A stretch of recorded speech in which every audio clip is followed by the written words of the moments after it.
شوہر بیوی کی طرف دیکھے تو اس کا دیکھنا ایسا ہو کہ شوہر دیکھ کر کے خوش ہو جائے، اور اگر شوہر نے بیوی کے اوپر کسی کام کے تعلق سے قسم کھا لی تو اس کام کو اس طرح سے انجام دے دے کہ شوہر اپنی قسم میں بری ہو جائے، اور اگر شوہر گھر سے غائب ہے تو ایسی صورت میں وہ اپنے نفس کی اور شوہر کے مال کی حفاظت کرے۔ یہ کیا ہے؟ نیک اور صالح عورت کی خوبیاں۔ اور ایک حدیث پاک میں حضرت صلی اللہ علیہ وسلم نے یہ بھی ارشاد فرمایا کہ جب عورت 5 وقت کی نماز پڑھ لے، رمضان المبارک کے روزے رکھ لے اور جائز کاموں میں اپنے شوہر کی وہ اطاعت کر لے تو جنت کے جس دروازے سے چاہے وہ داخل ہو۔ اور اس دنیا میں آدمی کی زندگی کا جو مقصد ہے وہ اللہ کی رضا کو حاصل کرنا اور اس کے نتیجے میں وہ ملنے والی جنت کی ہے۔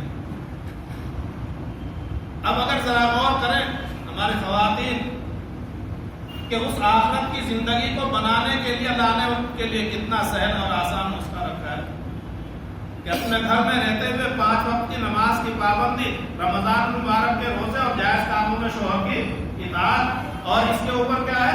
جنت کے جو دروازے ہیں ان میں جس سے چاہے وہ داخل ہو جائے۔ تو اب ذرا غور کریں کہ اگر دونوں اس طریقے سے زندگی گزاریں گے تو یہ نکاح مستحکم رہے گا نہیں؟ اس میں پائیداری رہے گی نہیں؟ یا اس میں بگاڑ کی نوبت آئے گی؟ نہیں آئے گی۔ تو اس لیے اللہ تعالیٰ ہمارے پورے معاشرے کو اور پوری امت کے مرد اور خواتین کو اپنی جو یہ ذمہ داریاں ہیں انہیں نبھانے اور پورا کرنے کی توفیق عطا فرمائے۔ اور اگر کسی وجہ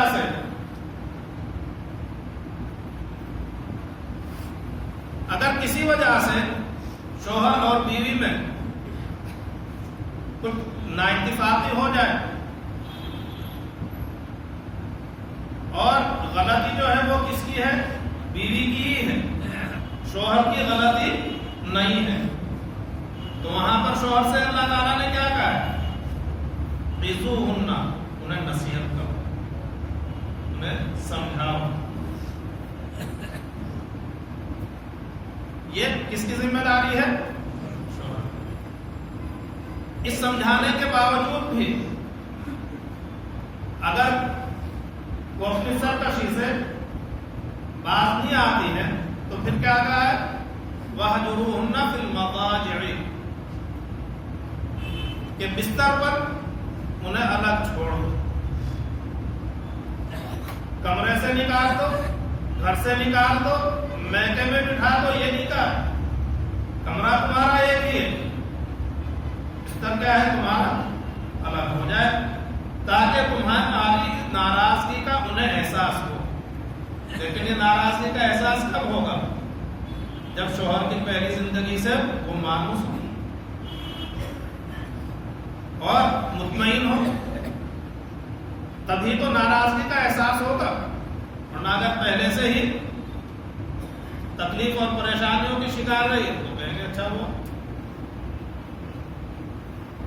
اس لیے مرد کو جہاں یہ کہا جا رہا ہے کہ تم نصیحت کرو، تم سمجھاؤ اور بستر الگ کرو، اس میں ساتھ ساتھ یہ بھی ہے کہ تمہارے اپنی طرف سے کوئی زیادتی نہیں ہونی چاہیے، اور اس کے باوجود بھی اگر وہ اپنی ان حرکتوں سے باز نہ آئے تو پھر کیا ہے؟ مارنے کی اجازت ہے، لیکن مارنے کا مطلب بتایا کہ چہرے کے اوپر نہ مارا جائے، چہرے کے اوپر نہ مارا جائے۔ کس چیز سے مارا جائے؟ بعض حضرات نے تو کہا کہ جیسے کپڑا ہے نا، رومال ہوتا ہے جیسے آدمی اوڑھتا ہے، اس سے ایسے مار دے، چوٹ لگے گی۔ یا مسواک جو ہے اس سے زیادہ نہیں۔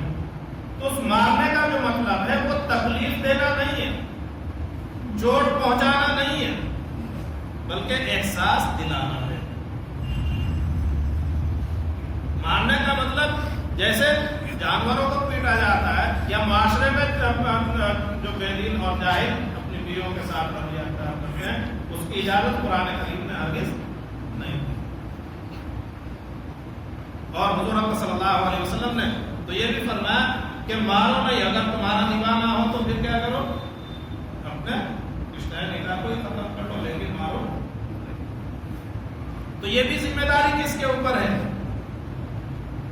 اس کی فرمائش، اس کو سمجھانا یہ مرد کی ہی ذمہ داری۔ اور یہ کہہ لیجیے کہ اگر آپس میں بھی معاملہ حل نہیں ہو رہا ہے، سلجھ نہیں پا رہا ہے، تو پھر اللہ رب العزت فرماتے ہیں کہ دونوں کی طرف سے ایک ایک آدمی کو کیا ہے، ذمہ دار بنایا جائے کہ وہ دونوں کے معاملے کو دیکھیں، سمجھیں، غور کریں، اور غور کرنے کے بعد جس کی جو غلطی ہے اس کو بتائیں، اس کے لیے اسے سمجھائیں اور ان کے درمیان اصلاح کی کوشش کریں۔ اور اللہ رب العزت نے یہ بھی فرمایا ان یریدا اصلاح یوفق اللہ بینہما، کہ اگر یہ دونوں طرف کے جو آدمی ہیں ان کی نیت اور ارادہ ان کے درمیان موافقت پیدا کرنے کی ہو تو اللہ تعالیٰ ان کے درمیان موافقت پیدا فرما دیں گے، ان کے اختلاف کو دور فرما دیں گے، ان کی تلخیاں ختم ہو جائیں گی۔